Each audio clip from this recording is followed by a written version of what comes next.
doit mettre sur pied une... Dans un état de droit, il y a une justice indépendante.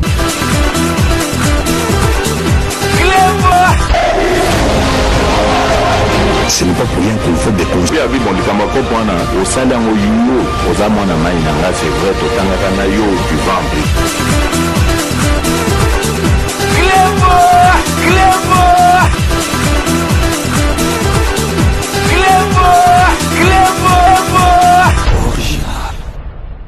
Salut et bienvenue sur Clébois-original.net. Merci de votre fidélité. 5 minutes avec César Ngadi. Tout le monde est d'accord et il en restera ainsi pendant très longtemps. 5 minutes, boyebi o ezali version ya la musique oyo bino bolingaka parce que 5 minutes les amis balé oyo nakati ya plateau na oyo ya libanda. Donc 5 minutes oyo ya libanda nazalaka na ba sujet belete. Nako betela bino masolo ya consultation. Ensuite tokolobela bino makambu oyo ya Vital Kamerhe. Parce que donc ekomi kokene na ndenge moko mabe boyebi ke biso so tolobele likambu te donc ezali ndenge bato bazo kansate yango na 5 minutes nako kitisa bana mboka mitema. Nalingi nanu na banda na makambu ya consultation. Bomoni avant na banda na Sabino, président de la République Oyo Azali na place wana Félix Antoine Tshisekedi Tshilombo Azali Congolais lokola yonangai. Peuple congolais omoni banda to banda mboka na biso Congo Zaïre président de la République ya Kinois nanu azwa mate. Donc omoni ba préoccupation na bino, ba souci na bino. Ndenge zo sala bino boye bake Félix Antoine Tshisekedi pe ezali ko sala ye ndenge moko parce que azali Kinois, azali Congolais, azali donc ndeko na biso donc ayebi ki sasa mutu moko ko expliquer ki sasa azate mutu moko ko expliquer politique mboka na biso azali te. Ezali te ndenge Kanambe bomonaki ayaki na babota mbula donc aye bazo expliquer nanu avenue Kasavubu ezalaka boye boulevard du 30 juin ezalaka boye donc ba musicien bazalaka boye batapol donc Félix mutu ko expliquer masolo azate parce que azali noko yaya donc azali mwana mboka donc nalingi na ebsabino boyeba libela ke Kabund sora lobby ezali la bouche autorisée ya Félix Antoine Tshisekedi donc Kabund en tant que président ayi il y a IDPS à Kokolo Balika Morote sans que Félix Antoine Tshisekedi ayeba. Tango Kabunda lobi que coalition ni cohabitation et kozala lisusu te et comme il est passé boyeba ke za makamba solo. Donc elingi koloba ke boyeba ke union sacrée et kozbima majoritaire na kati parlement. Premier ministre akobima na union sacrée. Donc nazo pesa bino déjà na pesa bino nazo tia bino la piste à l'oreille boyeba déjà que donc premier ministre ezali entre batu oyo Kabund Bahati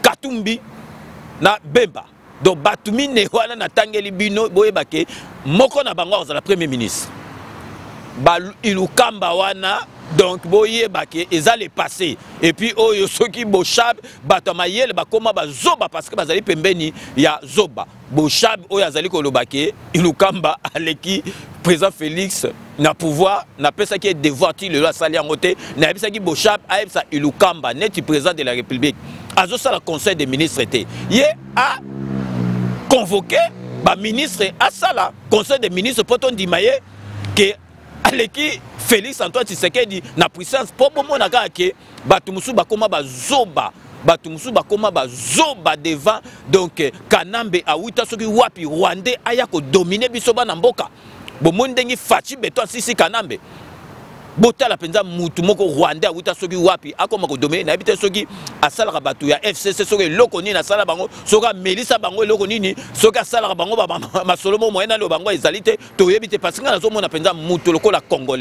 Congolais de souche neti ngai nazala pour Kanambe ekobanda boni nazala pour Kanambe boyeba ke union sacrée ekozala majoritaire na kati ya parlement donc boyeba makambu nyonso tout oyo bozali nango oyo bozali nango na souci président Félix ayebi yango mais neti yaza président le musu ba paramètre mususu akokumbela ngo ndenge biso tozokee nango te.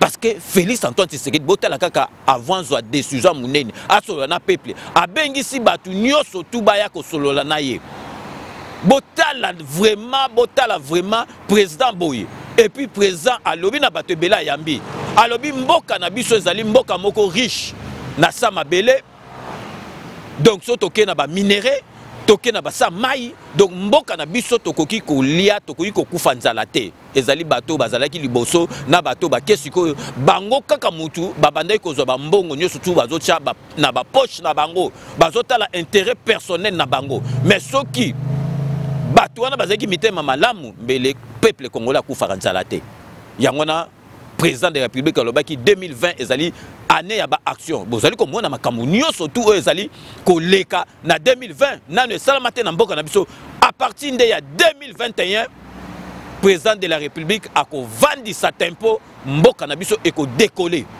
président de la République alingi teke tangu mandat na ye ko sila o ya 5 ans baloba na ye ke oh non boye na boye parce que soki peuple eko tuna président Félix Antoine Tshisekedi eko tuna mutu musute alingi teke abandolo to bandai ko partager pouvoir président de la République alingi suko akumbe la masolo ye moko donc c'est que elingi kolobake donc à cause de la majorité partout donc to baka parlement to baki sénat donc premier ministre ozala biso alingi teke ekomake oh parce que bo alingi akumbe la masolo ye moko parce que il en est capable alingi teke koma soki ndenge do akumbela masolo yemo soki simbi soki simbite et simbite donc soki simbi ekozala po na ye soki pe simbite ekozala po alingi assumer masolo na ye moko donc tous à la calme président de la République ndenge boyebi kakendaki makamba Sadek akeit donc soka zongi ekomika to monika ekomika ka semaine otobanda donc c'est là m'étonne que a bête la masolo o tozali kozela semaine et kokoma ka semaine prochaine donc président alingi sikoyo 2021 le pays nabiso est décollé parce que bato ebele bazalaki avant hier donc depuis Mobutu depuis bato nyoso tout balingaki na peuple congolais liate soki penza président zali na motema neti Félix Antoine Tshisekedi ndenga lobi peuple congolais ko lia yango no monique côté ya finance donc inspection générale ya finance et kotimbala moko na kata présidence po ba mi yibi basa la soute bato ba yiba mbongo à l'état lisouté donc comme apenza bo mona inde ba installer ki ba inspecteur asika donc oyo mutu mususu azalaki bras droit oyo ya faulu soki Steve soki ki fwamba wana soki batu mususu oyo ya faulu ba yuto lo ba ke oh non a passé concours na oh a passé concours nini donc présidence de la République mutezo gérer inspection générale yo ok nous passer concours na esika oyo yo lobi ke président wana azali élité siko yo ok nous passer concours ndeni donc pour mon daga ke bilobela ezangatina donc peuple congolais tous à la calme biso déjà avant 48 heures il y a message à président de la République to sala émission moka 5 minutes il dit qu'il m'a pour na président de la République mais peuple congolais bosa la calme parce que président de la République azozwa ma solo ye moko atalaki ameka bato FCC mais esimbité et simbite pe simbate bato FCC musu bazolo bake président de la République akokosa la masolote sans antuna kanambe kanamba za nani na mboka na biso nazo comprendre te bato musu on dirait na mutu na bango bongo ezate loko musu donc président de la République akosa le lokote il faut tout na kanambe le loso qui bango ba perdre majorité donc bakotu na kanda menani donc tous à la calme et loko na ngeke na apaiser bino na makamba ya consultation et utiko sila donc masolo o ekolanda ekozala kitoko toko passer ba Noël na bonne année na esengo nyoso surtout parce que président de la République ayebi ba souci ya congolais nyoso ayebi souci ya Congo ko le kanambe ayebi Congo te ayako ya donc boza la calme makamu nyoso tout biso toza nango na motema président de la République ayebi yango donc yango na ngaka na beta sete boza la calme année où ils allaient année à action, bozo mon action 2021 donc RDC n'a besoin de décoller parce que président a recours à idolo donc idolo et ça kaka idolo parce que bobi président de la République bamsou bando comprendre à ce système il y a les corbeaux et les renards donc le black kanambe vous allez partenaire dans kanambe vous allez quand même le numéro net il faut kanambe azo sekaka tant fromage quoi président de la République a baki fromage donc à cause esprit à la musique a changer face il y a on a kanambe amona bon moni kanambe combien de fois ba sango ba yo il faut un kanambe président cause esprit à la musique le tout kanambe azali le côté bomona na Congo ye kanambe ndimaki nani asukisi kanambe parce que opposant ba msusu wana kanambe ndoka sa ako manipuler Félix Antoine Tshisekedi azo baté moi na koyaza koy abako akaseki ako manipuler Félix Antoine Tshisekedi siko bo monika na bilpa sasuki asuki penza donc to comme na suka tanka présent koloba abu pia masole vandi donc tozali ko marquer pause yebi donc vraiment tozali ko banda na flat balise Santerre flat o ezali na 7e rue limité place commerciale flat o tozali ko recommander bino batu tout balandara 5 minutes so bo kiti na kisasa donc flat ezali balise Santerre na 7e rue limité donc na avenue Tropique numéro 83 donc référence ezali clinique Bondekwa.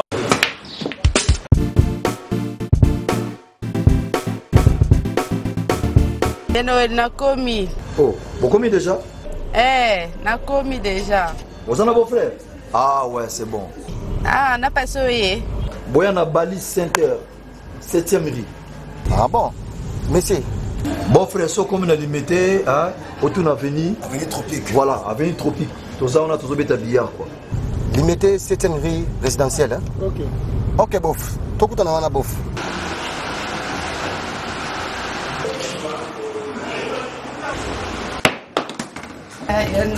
Oh, ma petite sœur, ça va? Ouais, bon. Ça fait longtemps. Ouais, ça fait longtemps. Tu es pendant ma mariage. Tout justement, salle de fête Pésalia, il y a bien kitoko. Ok. Hein?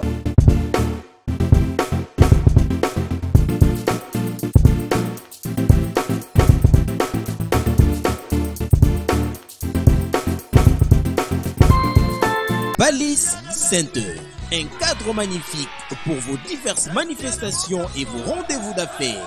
Un restaurant avec menu diversifié à votre convenance. Cuisine africaine, cuisine européenne, cuisine américaine et continentale.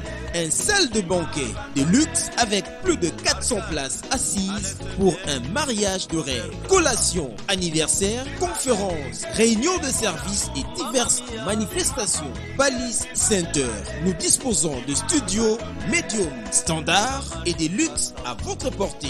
Deux appartements de 1 et 2 chambres avec salon, cuisine et salle de bain. Et des 3 chambres, salle à manger plus 2 salles de bain. Balise Saint-Heure avec terrasse intérieure et extérieure, VIP, rien que pour vous. Nous sommes sur 7e rue, place commerciale, sur l'avenue des Tropiques, numéro 83, référence clinique Bondeko dans la commune de Limete. Pour plus de contacts et réservations, plus 243 81 799 82 47 82 34 121 62. Vous pouvez aussi nous visiter sur www.balisesaintheure.com. Flat Hotel Balise Saint-Heure, l'excellence dans la simplicité. Suite boyebi Sepela TV décodeur oyo ya banamboka oyo ya muke otina poche otamboli partout dans le monde masolo yango wana ya elengi ya décodeur. Sepela TV et yena makambu ya sikali susu. O ba chaîne ya France eza na kati. Ba chaîne ya Congo eza na kati. Ba chaîne ya Londres eza na kati. O ngomona makambu ya politique ya sika. O parti AA eza na kati. O parti BB. O CFAIO eza na kati. Ya Sepela TV. Bouquet comme ya muke boye. O tina poche voyager na ngokeno partout lingi. Na bouquet na Sepela TV. Sepela TV. Mais ma biso nengozo ma biso wana 4K. Machine Madaka Daka, Sepela TV. Bienvenue dans le monde de Sepela TV. Sepela TV est le décodeur qui vous permet de suivre les chaînes du Congo en direct de la diaspora. Toké na fret maritime Feli Mosengo na fret maritime ne boyebike ozala na mbongo te oké na mutuka oké na camion et ké na kini bosali ba papier à récupérer bon après donc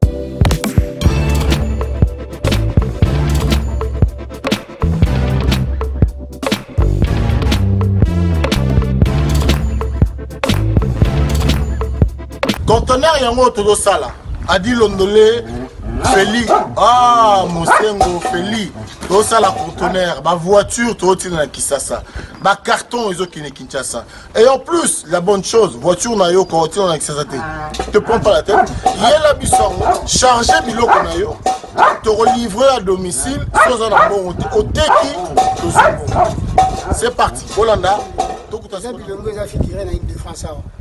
biloko moya ya sika na milieu ya matinda oyo eza te eza biloko toanosala yango tant des années mais à un certain moment ya koleka baoyo toleka tose rattraper ochange kaka réseau na connexion conteneur yango oyo eza en live omona plaque ya Bruxelles bayeko différent déjà na 11 euti inverse facilité eza nini toremarke ke na réseau ya matinda balema ebele baza na badifficulté masa kopeye car bien abundi a charge masa na car a charge 207 na ye ekendaka te oza na car na yo voiture otya babilokos na kati ekendaka te oye tosali bapapier tosali 30%.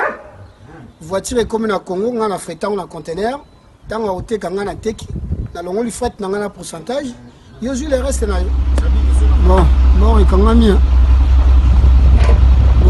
masolo esili deuxième bord tindika kaka donc caméra ezo bouger parce que na likolo ya depa modération il y a aucun bord dans le monde, donc bord est aucun amadon. Il y a aucun am. Sur le site dans le bord est aucun am. Bord est aucun ami qui toque. Bon, deuxième bord, il y a aucun am. Tindika, il y a un mouvement. Tindika. Deuxième bord est aucun ami à suivre. Donc, le grand traiteur Romain Ilunga, le grand traiteur en Belgique, donc Yébareso Salifeti, Biloko Kolieza Biente, Namasanga, donc Yébarefeti est avoué à l'échec.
Rome C20, service traiteur, organisateur d'événements, allant du cocktail en passant par les akouski et le traiteur qu'il faut.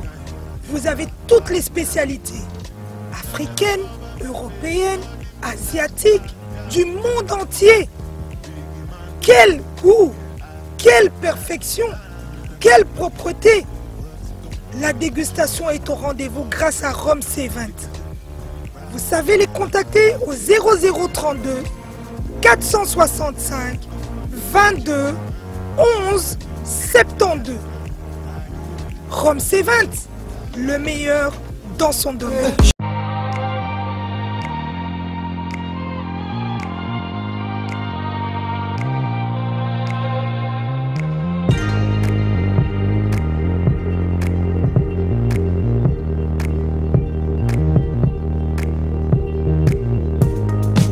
Tokosukisa na restaurant Galaxy Mambo na kati ya Aubervilliers soko yé na Paris ba mayo na Galaxy Mambo kuna be spécialité ezali ya bango kaka na restaurant olia biloko ba créer bango moko donc spécialité na bango munene ezali mbisi oya munene mboto ya munene donc batia ba biloko tout na kati donc restez connectés sur Clébois Original. À tout de suite.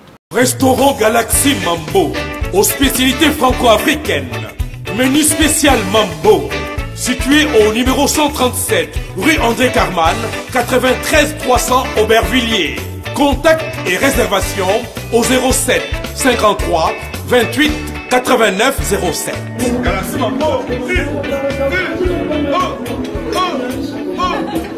Torbino Moboito Landa, donc on est allé vraiment babanda noso to tiela kabino donc vraiment tozali ko beta sete bateau tout bazali ko keniki sasa flat oyo ko iko lala outi na poto o se sentir à l'aise ezali kaka flat Balis Santerre oyo na 7e rue na limité na place commerciale. Donc avant na kota na dossier on a ebisa bino kamere na yoki soki papitamba zolo baba makambo bo ha papitamba bika mambu ina papitamba ngeke pangi ya munu bika mambu ina papitamba donc kwenda kuna na boma okendo liano nchaka madesu na bitoto papitamba bika mambu ina papitamba donc papitamba kuta ko kipete na yebi bien papitamba na ebiso kake bika mambu ina papitamba ngeke pangi ya munu kwenda na boma kudia nchaka madesu na bitoto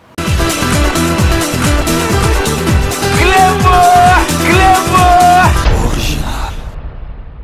Donc sikoto koti na masolo oyo batu bazo comprendre omoni depuis président de la République a koma na place wana politique koma bamsu bazo mona oneti ba discussion football on dirait ba discussion dame politique eza kwanga na makaya bute politique batu bakufa kana yango donc na lingito kota nanu na dossier oyo moi tozalaki vraiment trop focalisé na makambo ya consultation ici parce que mon peuple congolais a créé Rakaka depuis Félix Akome ba comment ka créer ba biloko po ba reverser Minembwe sili oh tozozi la mukanda ya Minembwe ba bimisi arrêtez président de la République mutu Hassinak arrêtez bima Minembwe là donc après consultation ici makambo elal sikoyo ba créer masola sika ba ti ba photo na ba réseaux sociaux que Vital Kamerhe allez azu autorisation ya ministre soki nini ba évacuer na lingi nanu nazala sérieux bato bazali ko landanga boyokanga malamu bomoni dossier ya Vital Kamerhe ezali dossier moko vraiment sensible. Vital Kamerhe boyebi procès ya Vital Kamerhe etia poids na ndengi président de la République azali suko présent biloko eti poids na mandat ya président de la République pour le moment ezali présent yé a bimisi ba prisonnier nyo surtout na baboloko a zongisi ba opposant nyo surtout ba koti gratuité et enseignement de base. Après procès, il y a 100 jours où il procès à Vital Kamerhe. Mais ndenge nini bino bokoki ko imaginer une seconde na mutu na bino ke Vital Kamerhe ba bimisaye ba évacuer akende na poto ko se faire soigner. Na lingi na yebisa bino. E ko salema kandengu wana te. Soki penza ezalaki ndengu wana Kamerhe balingai même pas ko kangaye. Kamerhe balingaki ko kangete soki président de la République ezako tout président de la République te tozo lo ba président de la République parce que azali directeur à cabinet na ye mais soki justice en mboka na biso par aval ya président de la République bien sûr basala procès wana mukili mobimba elandi yango et pesa Félix Antoine Tshisekedi président na biso et pesa ye moto moko batu ba moni penza que donc démocratie et continue mboka na biso justice comme au-dessus ya mama solo nyoso tout. Donc bino bokanisi penza que président na biso ndenga za wana ayebite que lelo soki dossier à Vital Kamerhe ba gérer ngo mabe et que Vital Kamerhe ba permettre ya abima libanda akoniko se faire soigner bobite que eko toucher mbala moko mandat ya président de la République na biso bino bozomo na makambo na netili seki bino boko sa président de la République ako sacrifier mandat na eli kolo ya Kamerhe peuple congolais to tika bilobela Vital Kamerhe azali évacué te akozala pe évacué te Vital Kamerhe azali tisikoyo azali na centre Nganda Vital Kamerhe réellement azali maladie donc to yebsaki bino Vital Kamerhe azali na pile na kati ya motema na ye mais ezali te ke bako évacuer parce que soki ba évacuer bongo sikoyo bato mususu bakanga bango oyo baza na ba prison na ba oyo ba fakwa mususu bakoya boyebi ke ba fakwa mususu bazoya o kutu ba yibi kutu koleka Vital Kamerhe bongo sikoyo soki président de la République ateza yete à permettre d'évacuer. Bon, que donc atama solo a kosala na consultation et l'équipe nandenga malamu ma dossier Vital Kamerhe goya. Bon moi na ba direct nanga na sala raté ba mama bazo benga bato azo benga. Bo sala ka sondage na peuple congolais. Bo sala sondage bo tout na peuple congolais so balingi Vital Kamerhe ba évacuer ou pas. Président Lobani. Peuple d'abord donc ayoko la peuple ayoko la base. Si ko so ki ba ezali d'accord te que ba évacuer Vital Kamerhe est-ce que président osalango botika makambo wana Vital Kamerhe azali na centre Nganda ba évacuer te et puis président de la République a yebike soki a meki ko sala ba makambo ndengona justice esali ba makambo ndengona et ko toucher mandat na ye. Botala kaka avant bakanga Vital Kamerhe bakangi basali bakangi akomi innocent. Peuple congolais totika ko lekisa ba makamususu à la légère. Mbongo Vital Kamerhe yibaki wana eko tonga ba école ba hôpitaux. Peuple congolais atato zalaka rancunier mais makambu mususu boye ba makambu. Botiko zo makambu à la légère. Vital Kamerhe ne sera jamais évacué. Vital Kamerhe azali évacué te. Vital Kamerhe azali ki sasa to moni ba photo et c'est publié Vital Kamerhe Lukuta botika bilobe la tozali siko na concentration tozwa donc masolo oyo solo li na consultation Vital Kamerhe ba kangaki ye ba juger ye ba condamner ye il faut akene na appel donc après yango azali maladie toyebi azali maladie mais ezali kotinda ye ba évacuer te Vital Kamerhe siko imaginer que ba évacuer bino boza sika ozonga bino bokansi bino bozo bango ye moko président de la République ayebi yango te.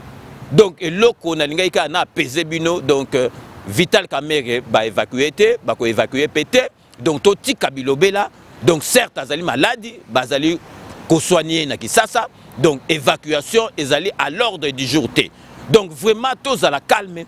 Bovanda calme, botika ba polémique na makambo yo bino boyebite. Donc avant to comme na souka émission na biso avant to souka ça nazali kolakisa bino po bomo na batu musu bazali pembe na président de la République bazali bato confiance ba banda na ye banda kala bazo sala musala soki makambo zo simbate bazali na souci makasi bazali ba fakwate exemple ezali Kinwani Kamitatu Masamba o azali envoyé spécial ya président de la République azali na période sikoyo abimisi système azoko sala ba tournoi ya football abandi na Kanluka o babandolo bezali fief ce qui a fallu l'euro que rien Kanluka ezali Congo ezali Kisasa donc Kinwani akende kuna match ya football et betami donc na ndenge mo sarandate soka sisukuna aoke na chango po boyebake Kisasa ezali ya président Félix Antoine Tshisekedi. Bomonaki na Goma Félix Antoine Tshisekedi aokete bomonaki masole salamaki na Goma bino mobolanda tournoi ya football oyo président de la République azaki représenté par Kinwani Masamba Kamitatu envoyé spécial donc restez connectés sur Clébois Original à tout de suite.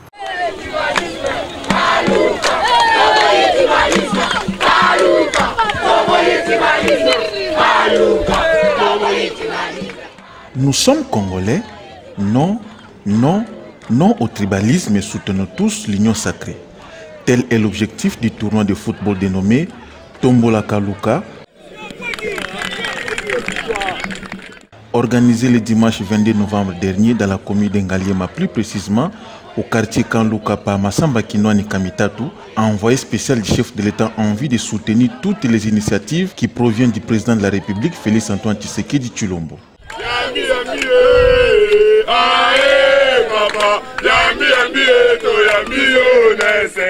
Quatre clubs au total ont pris part au tournoi, notamment le quartier 4 qui a eu raison devant Jamaïque sur la note d'un but à 0, tandis que le quartier 5 a battu Patirobi 5 contre 2, le quartier 3. Sur place, le constat était amer au regard de l'espace aménagé en vue d'y pratiquer le sport. Donc nous avons choisi le Kanluka parce que vous-même vous voyez l'état auquel l'ancien régime a laissé la jeunesse. Les jeunes jouent dans des terrains inadéquats. Mon seul souci, c'était de venir sur place, donner ce coup d'envoi pour dire non au tribalisme. Nous avons lutté plus de 38 ans pour l'instauration d'un état de droit, pour l'unité nationale, la cohésion nationale. Et aujourd'hui, nous soutenons toutes les initiatives prises par le président de la République, son Excellence, M. Félix Antoine Tshisekedi Tshilombo, qui veut réunir tous les Congolais autour des concertations pour créer l'union sacrée de tous les Congolais pour un avenir meilleur de notre peuple et de notre pays. Du côté du public venu nombreux, l'ambiance aux alentours comme au terrain était au rendez-vous.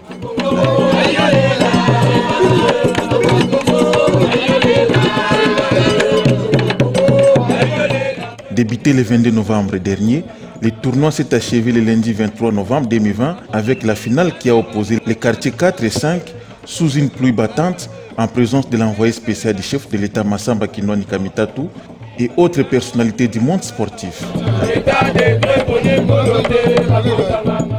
En outre, le tournoi s'est déroulé dans un esprit patriotique.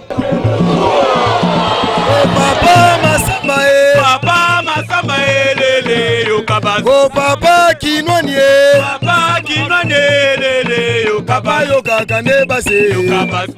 Cette compétition était une réussite, a ajouté l'envoyé spécial du chef de l'État Massamba Kinwani Kamitatu. Je suis très content, vu qu'on a lancé ce go pour dire non au tribalisme. Comme on dit à Lingala, Tokolaki, Tobotamaki, Tozalaki ensemble, politique et Tikalaki, jamais qu'au Kabolabiso. Yango lelo, toyo koloba susu, politique et Kabolabiso te, Tozaliba na tata moko, maman moko, Tolingite ou Akoya, ou mo Congo, mo Loba, mo Ngala, mo Swahili, Tolingma Kamoan, et Biso nous, Tozabandeko. Il faut tous s'engager ensemble, tous s'engager Mokonzamboka dans l'unité nationale. C'est là que nous allons construire ces beaux pays. En ce qui concerne la suite de cette initiative, Massamba Kinwani Kamitatu précise. Mon objectif, les alliés et bandeli, mais ils appellent à Soukate pour continuer en haut.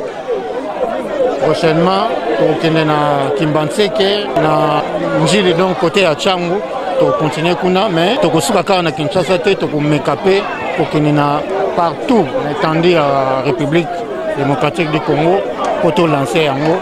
Message le Kamalam pour na bande konabisonus. En résumé, les habitants du camp Luka ont adhéré à l'idée de l'union sacrée à travers ce tournoi de football organisé par Massamba Kinwani Kamitatu, l'envoyé spécial du chef de l'État Félix Antoine Tshisekedi Tshilombo.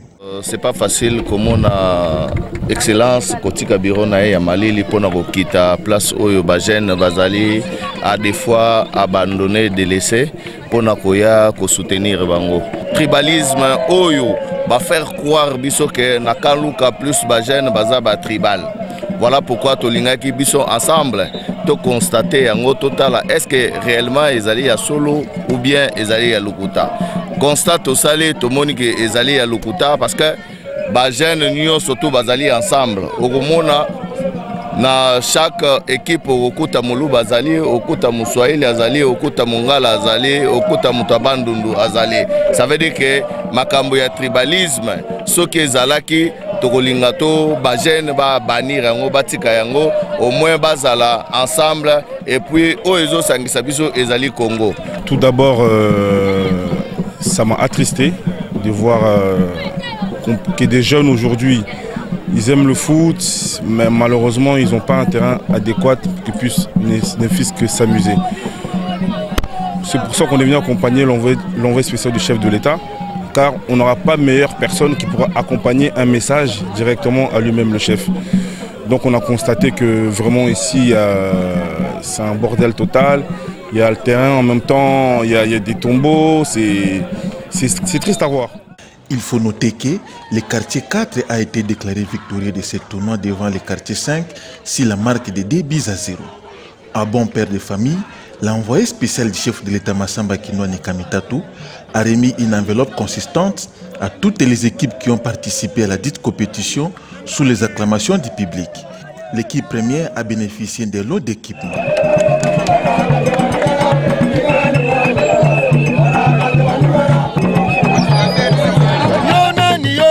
Félix, Yonani Yoboya Antoine, oh Félix, Baïgena Simanayo, oh Félix, Tipogena Simanayo, oh Chilombo, Baïke Balelayo, oh Yonani Yoboya Félix, Yonani Yoboya Tshisekedi, oh Yonani Yoboya Antoine. Dorbino Botolanda, président de la République, donc Azaï représenté par Massamba Kinwani Kamitatu, na Kaluka, na tournoi football, bon Mundengi ba Yambi, envoyé spécial à président de la République, bon Mona ke Kaluka, Ezali Tekeo, et Abato Bandundu, ou bien Nini, donc Ezali Kisasa. Donc vraiment, et l'eau qu'on a n'engagé bêta, donc en guise de conclusion, Boyebake, consultation et sili, cohabitation, coalition, Ezali Biloko Moko, Yakala, Bobo Sanayango, parce que union sacrée et kozwa majorité na kati ya parlement donc toko baka Assemblée nationale toko baka Sénat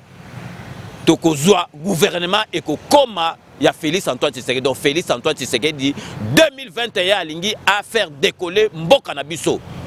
Donc alingi te ke na 5 ans tant au peuple ko tunaye abandolo bona bandaki ko kabola pouvoir nana na monike bazo sala loko mote Félix Antoine Tshisekedi ango zwa masolo na maboko yemo ango kumbela mboka à 100% pour ce que simbité ba lobaye ce qui peut simbi e kozala ye. Donc après bo moni to lobele bino masolo oyo ya Vital Kamerhe donc bochana mutu na bino makamutu bomona na réseaux sociaux ezali ndenge wana te Vital Kamerhe azali na kisasa akobimate. Donc to komi na suka ya émission na biso donc ndeka na ipsa bino ke je vous laisse le soin d'en tirer vos conclusions et de me faire parvenir vos commentaires comme d'ailleurs vous en avez l'habitude de faire. Donc to komi vraiment na suka ya émission donc na sengi na bino bo s'abonner na émission na bino ya 5 minutes avec César Ngadi to tchela bino IBAN to tchela bino PayPal. Donc ceux qui boningo et débiso vraiment ba aide na bino le bienvenu parce que tous allez qu'on mériter yango. Donc vraiment c'est la fin de ce 5 minutes avec César Ngadi a été réalisé par Willy Kunda.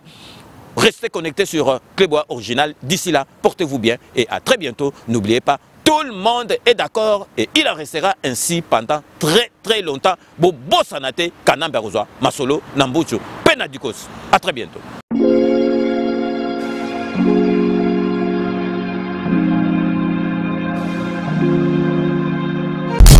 Mon premier ministre Tina ministre Azuka oyo atelemela mokano na ngai wana. Bico rouge.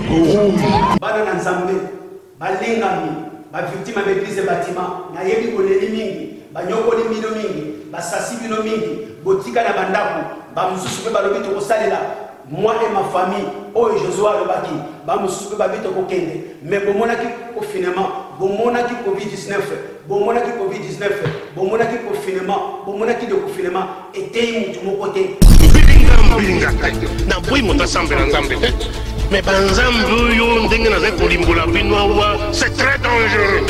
Toleki ba o ba kufine lo côté toleki ba o ba kufine lo côté toleki ba o ba keine lo côté sosola congolais yango na telemi par la grâce ya nzambe na koki kotika te ba dekolanga ba congolais banyokola bango na maboka bangunza pona nini mboka ya biso ekufi atamfumu ya ba mandona ya ba mbikudu ya ba zebola par la grâce ya nzambe na telemi pona koyebisa bino ba victime d'église bâtiment oyo nyoso azali na likambo bozala ba malade ba futula menga ya ba kintuki bozala ba malade oyo ba benga chibau chibinji bozala ba problème ebele ya mabota bozala ba problème ebele ya ba mikanda bozala ba problème ebele ba maladie spirituelle na kata communauté na biso congolais parce que sukula ye po milimo ya mabelungwa ngai mobali na yo ko sukula ngai to bele yango na ekwa no sebino retour avec force avec votre émission Évangile à marche et commanda kolekana kata Clébois Original César Ngadi et commanda kolekana kata Congo Bike Rouge TV partenariat Clébois et Congo Bike Rouge TV to ko enseignement ya poste Bike Rouge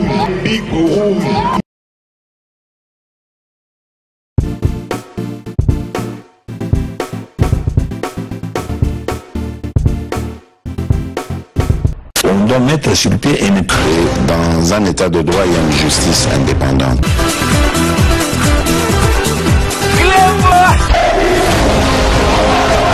Ce n'est pas pour rien qu'il faut des conseils. Oui, bon, les Camerounais, au salaire, aux amants, c'est vrai, au Tangana, du ventre. Clébois